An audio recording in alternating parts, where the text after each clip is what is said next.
My name is Sayumi Wandinayaka, and I'm doing a presentation on the ascetic life and awakening of the Buddha. After Siddhartha Gautama left his palace, and family, he went in search of a religious teacher in hopes of attaining enlightenment. He practiced under the teachers Alara Kalama and Uddaka Ramaputta and mastered their teachings of meditative consciousness. However, he wasn't satisfied as the teachings didn't lead to enlightenment. After leaving his 5 teachers, he started to practice the ascetic lifestyle. Ascetic Gautama met 5 friends in Uruvela: Kondanya, Badya, Bappa, Mahanama, and Assaji. They supported and looked after him in the 6 years Gautama struggled and tortured his body. The ascetic life included very minimal food intake, different forms of breath control, and forceful mind control. At the time, it was believed that asceticism would lead to enlightenment. In the forest, Siddhartha Gautama lived off of a grain of rice a day and later nothing at all until he looked like a living skeleton. He suffered terrible pain and hunger, yet continued to meditate. After 6 years of living like this, Gautama realized that this was not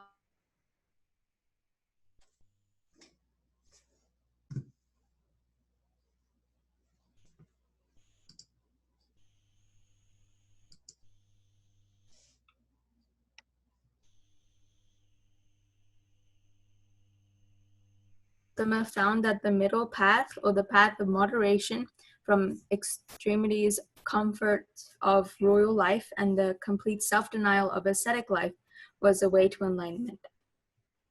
The awakening of the Buddha. According to early Buddhist texts, following Gautama's understanding of the middle path, he sat down under the Bodh Gaya and determined not to get up until he was fully awakened. As he was meditating under the Bodh Gaya the day before reaching enlightenment, he was plagued by his thoughts and desires. The demon Lord Mara sent him thoughts of monsters, armies, storms to distract him.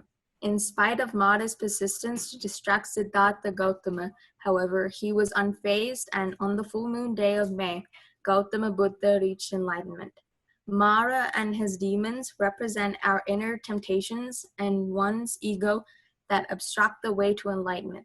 Therefore, overcoming Mara is equivalent to overcoming oneself. By achieving enlightenment, the Buddha gained the 3 higher knowledges. 1, the knowledge of past lives.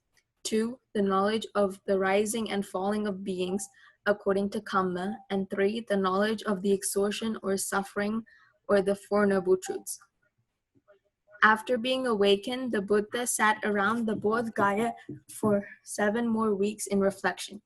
In the first week, the Buddha sat under the Bodhi tree, experiencing the bliss of emancipation. In the second week, he stood gazing at the Bodhi tree in gratitude. In the third week, the Buddha created a golden bridge to prove to the Devas that he was truly enlightened.